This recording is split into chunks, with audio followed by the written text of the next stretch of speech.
Another day, another life, mga kamama bells. Good morning po sa ating lahat, sa inyong lahat, mga kamama bells. Uso na naman ngayon ang sipon at ubo. Alala nyo ba? Konting kwentuhan. Konting, reminders para sa lahat. Naalala nyo nung nagka-COVID 2020? Yung experience namin ng family namin at lahat naman nakarelate doon. Lahat nakaranas ng mga sakit, ng kung ano-ano, ng hirap, ng lahat ng nararanasan. Yung panahon na yon sobrang mahirap. Ito yung sakit na masakit sa katawan, masakit sa bulsa, at higit sa lahat, masakit sa damdamin, masakit sa puso. Itong sakit na to, nalala ko, kami ng anak ko, yung panganay ko ay nasa bahay lang. Yung bunso ko at yung asawa ko, frontliner sila kasi sa government sila nagtatrabaho eh. Syempre, mas nauna silang nabaksinan. Yung anak ko, isa, work from home.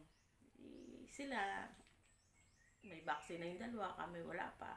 Tapos naghihintay kami kung kailan kami. Yung second wave, hindi pa rin kami na-vaccine na noon. Palibasa, frontliner nga si Mister, si Papa Balls. Ayun, nagkaroon siya ng ubo at ng lagnat at saka sipon, ubo. Syempre, nung panahon na yun, considered na COVID na yun. Pero, sumakit katawan niya, masaktan na. Diba sabi, huwag papasok sa loob ng bahay, kung maaaring nakabukod. Siyempre, pag pamilya, hindi naman natin pwedeng, hindi asikasuhin, lalapitan. Sanay ako na kapag may masakit sa kanya dati, nilalagnat siya o yung minamassage lang siya. Walang magmamassage sa kanya. Siyempre ako, minassage ko siya. Kumaling naman siya. Nawala yung lagnat niya, umukay yung pakaramdam niya. Kinabukasan, ako, nung kinamakaluhan, ako na yung nilagnat, ako na yung inubo. Okay lang,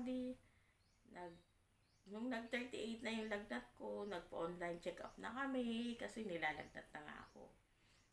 Binigyan kami ng gamot, umiinom naman. Naalala ko, Thursday, daming bunga ng rambutan. Sabi ko, sayang ang bunga ng rambutan. 38.7 ang lagnat ko. Nandun pa ako sa likod bahay. Kasi wala akong nararamdaman. Wala akong sipon, wala akong ubo. Basta may lagnat. Tapos okay ako. Okay na okay ang pakaramdam ko. Sabi ng dalawang anak ko, Mother! Sabi ganyan. Nilalagnat ka! Sabi ganyan sa akin ng mga anak ko. Nilalagnat ka! Uy, babae! Sabi ganyan sa akin. Nilolokong dalawang anak sa bintana. Sabi, huwag ka namang, sabi ko, sayang ang rambutan. Sabi ko nga, matutuyo ito. Sabi ko ganyan. Kasi siyempre, lockdown. Walang pwedeng pumunta. Pwedeng tumawid sa kabilang baryo, sa ganito, sa ganyan. Kabilang bayan. Pinanguha ko si rambutan. Nung gabi, nag-40 ang lagnat ko. 40.3 ang lagnat ko. Kinikinaw na ako. Kahit gano'n, dinala na ako sa, nagpa-test na kami. Nagpa-test na ako. Sinabi sa amin, kasi kailangan i-report na kailangan lahat na kami. Akong nauna, pero nauna ako pala. Nagpatas ako, COVID nga. Sumunod yung mag-aama ko, pare-pareho na silang kasi nag-positive ako. Lahat kami nag-positive. Nangyari, yung anak kong ako, na-admit, ang bantay ko yung mister ko, nung uwi ko, yung anak ko, nag-LBM na yung panganay. Yung bunso ko, yan ang nagbantay doon sa kapatid niya, sa ate niya. Ako, si Papa ang nagbantay sa akin. Di pa kami pwedeng magkasama pala sa kwarto. Kasi, di ko alam na Ganun na pala katindi yung COVID ko. Kasi nga, di ako inuubo, hindi ako sinisipon. Mas mahirap pala yun na walang sipon, walang ubo kasi naiipon sa loob. Tapos, may pneumonia agad ako. Yun ang matindi doon. Tapos, nakailang x-ray na sa akin, hindi pa nawawala yung pneumonia ko. Madalit sabi, hirap-hirap ng pakiramdam. Magkatapatan kami ng kwarto ng anak ko pero hindi kami pwedeng magkasama. Kasi baka daw mahawa pa sa akin. Kasi walang pneumonia anak ko. Iba yung klase ng kanyang COVID. Nag-LBM naman siya. Ako, may pneumonia. Ang hirap-hirap ng pakiramdam kasi igagalaw ko lang yung isang daliri ko. Ito, pupulikatin tong kamay ko hanggang dito sa may braso. Hanggang dito. Igagalaw ko yung buong kamay ko, pupulikatin hanggang dito. At nakaganon lang talaga ako. Ang hirap gumalaw. Ang hirap. Kaya pala, naisip ko na, kaya pala kapag may namamatay, nung magaling na ako, noon, sa COVID, sabihin ni cardiac arrest. Kasi di ba ang puso, muscle din. Niligas talaga. Tapos, ang matindi pa sa akin, yung oxygen level ko, hindi bumabaksak talaga siya. Nung pinasok ako, automatic na nilagyan na ako ng oxygen. Tapos, ang dami nakakabit. Tapos, ang daming tinuturo. May pinapanturok pa siya para sa COVID na 18,000 isang turok. Ganun katindi ang COVID. Tapos ang dami talagang tinuturo. Ang sakit talaga. Tapos yung mga nurse, yung mga doktor, papasok talaga, nakabalot talaga sila. Kitang-kita mo sa kanila, pawis na pawis sila. Kasi siyempre yung hirap ng kailangan nila, hindi sila mahawa sa may sakit. Tapos yun, naka 12 days ako sa hospital. Yung anak ko ay 1 week. Pinauwi na. Hindi ako pinapalabas kasi yung oxygen level ko ang tinitingnan. Nung nawala na yung COVID ko, kumbaga, yung pneumonia ko pala, nung nawala na yung pneumonia at nakatatlong x-ray ulit ako, okay na. Yung oxygen level talaga ang binabantayan kasi hindi talaga okay. Yung hininga talaga, hindi talaga kaya. Pero bumili kami ng sarili naming oxygen kasi gusto ko nang lumabas kasi yung anak ko, nakauwi ng bahay. Pero nag-LBM pa rin, pero tapos ng gamutan niya. Nawa ko sa luwang ako kasi isipin natin na yung nasa ospital ka, hindi ka mabisita ng kamag-anak mo, ng pamilya mo, ng mga kilala mo. Wala. Kasi hindi ko masabi sa family ko dahil yung mga anak ko, yung nanay ko, matanda na. Yung masabi. Kasi risky talaga yung akin. Delikado talaga yung nangyaring COVID sa akin. Kasi 12 days na ako sa hospital Ang dami yan nangyari na. Diba yung iba, ang laki na ng nagastos, ang laki na ng mga naupos. Wala pa rin, nakakalungkot talaga. Tapos sabi ko, pilitin mo na yung doktor na uwi na tayo, di ay pa rin ang palabasin. Kinabukasan ulit, hindi pa rin na nakailang araw na ang anak ko sa bahay. Pero nung 12 days na yun sabi ko, pumunta ka na sa doktor, sabihin mo uwi na talaga tayo. Bumili ka ng sarili nating oxygen. Nanghiram pa kami ng isa pa para 2. Ayaw ko po uwiin kasi kung uuwi daw ako, hindi na ako tatanggap kasi marami nagkakasakit mapunuan na nga ang ospital. Siyempre bahala na ako sa sarili ko anong mayari sa akin kasi ako may kagustuhan nun. Kung sasawa ko, pumirma ka, sabi kong ganyan. Oo, nagpapasalamat ako sa mga doktor, sa mga nurse, sa gamot, sa mga nagsakripisyo, laan ng oras at ng kanilang dunong o kakayahan ng malasakit sa bawat nagkakasakit o sa amin ang aking anak. Pero hindi sila ang magtatakda ng buhay ko. Diba? Kasi, ang prayer ko nun kay Lord, Lord, kung mamamatay ako dito sa sakit na to, sana makasama ko sa kaharian ng langit. Makasama ko sa'yo. Kung hindi naman, may dahilan ka pa.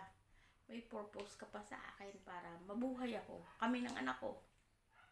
At nagpapasalamat ako kahit ganun ang nangyari, talagang nagpapasalamat ako sa Lord. Kasi totoo ang COVID, pero totoong may Diyos. Totoong may Diyos. Hirap ng pakiramdam ng katawan. Ang hirap sa bulsa kasi daan-daang libo ang naubos ng mister ko. Salamat din dun sa mga taong tumulong. Doon mo makikita talaga yung talagang ang Diyos ay hindi yung hindi natutulog. Ang Diyos ay nagbibigay ng pagpapala, lalo tigit sa sa oras na kailangan mo talaga. Oo, hindi natin gustong magkasakit. Walang may gusto kahit walang magbigay, basta walang magkasakit. Pero nandun tayo sa puntong may sakit na kailangan natin ng tulong. Andyan daming nagpapadala sa GCash. Nung panahon na yun, ang tao gustong nang mamigay talaga. Mamigay ng mamigay. At naranasan namin yun, talagang ang laki ng gastos namin. Sa madaling sabi, pinayagan na ako sa ospital. Naka-wheelchair ako. Kasi hindi talaga ako makatayo. Naka-wheelchair ako nung inuwi. Tapos nakahiga lang ako sa kama. Tapos naka-oxygen. Araw-gabi. At 2 oxygen sa isang araw na gagamit ko. Ganun katindi. Tapos di ba sabi, pag daw naka 2 weeks ka, okay na, magaling ka na yung ligtas ka na sa COVID, sa panganib. Pag daw yung grabe yung COVID mo, 21 days, lusot ka na, ika nga, nakaligtas ka na sa COVID talaga kapag kayong matindi. Di, ako nagbibilang talaga ako ng araw. Umpisa nung makauwi ako, dumadating pa sa punto na yung talagang kahit may oras na may oxygen, gumagano ba? Gano'n. Umiiyak ang anak ko sa pagpe-pray. Umiiyak ang mga mag-aama ko. Umiiyak sa pananalangin. Talaga, sabi ko nga, si Lord nga lang talaga ang magsasabi kung mabubuhay o mamamatay ako. Kaya sabi ko nga, salamat sa Lord na nabigyan tayo ng pagkakataong mabuhay. At siguro yung karamihan sa atin, sino ba sa ang mag-aakala na tayo ngayon ay buhay pare-pare, marami pa rin nabubuhay sa mundong ito. Nung panahon na yun, napakadami talagang nagkasakit. Lahat na apektuhan, lahat nakaranas ng hirap. Talagang masasabi mo talaga na hindi madali ang naranasan natin. Pero nagiging positibo tayo sa lahat ng oras, lalo ngayon na binuhay tayo. Yung isipin mo na lang na araw-araw bumibilang. Ang sasabi ko sa anak ko, anak, nakaka 14 days na ako. Sasabi ko doon sa buso ko, nagpapabilang, 14 days na ako. Sabi niya yan, naka 2 linggo na ako. 15 days na ako. 18 days na ako. Tapos pagdating ng 21 days, naka 21 days na ako. Kinabukasan, 22 days. 24 days bago ako nakaligo. Nakaupo pa ako, hindi pa ako nakakalakad talaga. Bago ako nakalakad, almost 1 month bago ako nakatayo. Para akong batang nag-aaral tumindig, tumayo. Kasi yung muscle talaga naapektuhan sa akin. Ganun katindi. Kaya, ay naku. Kaya ngayon sa atin na mga nakakaranas ng kung ano-ano mang pagsubok, mga kasakitan, ay magtiwala tayo na hindi tayo pababayaan ng Diyos. At maging positibo tayo na, ay naku, enjoy natin ang buhay natin. Maging masaya na lang tayo. Huwag nang magalit. Iwasan na yung mga nakaka-stress na bagay. Si Mama Bels gusto laging masaya. Gusto lagi lang, masigla lang ang lahat. Kaya, ito yung sakit talaga na masakit sa bulsa, masakit sa katawan, at masakit sa damdamin. Dali, di ba na kailangan nga ng tao ng karamay? Tapos walang pwedeng pumunta sa'yo. Yung anak ko, pagkalipas din naman ng ilang araw na namin na nandito, yun, nawala na yung pag-LBM niya. Sobrang kawawa din yung anak ko noon, talaga. Kawawa din yung puso ko kasi siya yung nag-aalaga sa ate niya. Mayat-maya siya gising, mayat-maya siya tayo, gawa ng ate niya. Mahirap. Pero, magpapasalamat. At lahat tayong ay masiyahan na tayo ngayon ay lahat, karamihan ay nakalusot o nakaligtas, bagamat marami rin ang nawala, nakakalungkot man talaga, pero wala tayong magagawa. Pag oras na talaga. Kwentong COVID to talaga na naranasan. Kaya maging positibo tayo sa buhay. Naging masayahin tayo at pahalagahan natin ang buhay na ibinigay pa sa atin. Napaka-blessed natin. At napaka-blessed ni Mama Bels kasi tingnan niyo naman, si Mama Bels ang lusog-lusog. Gustong pumayat, pumapayat, tumataba pa din. Ang hirap din pala na gano'n, no? Magda-diet ka. Diet talaga. Pero, mag-cheat day ka lang ng konti kapag ganitong edad tayo. Mamaya, konting kain mo lang na madagdagan. Ay, pilog na naman si Mama Bels. Pero okay lang yan. Nag-walking tayo, naglalakad tayo para mas maging malusog at masigla. At para laging makapag-alaga ng mga bata. Ang mga batang 4 ang paa. At nang lagi pa ring masaya ang buhay. Kayo rin ba, naranasan nyo rin ba yon? Anong mga karanasan niyo sa buhay nung panahon na yon? Sana piliin natin ngayon sa buhay na ito ang maging masaya, masigla, iwas sa galit, iwas sa away, iwas gulo, at magpatuloy tayo na may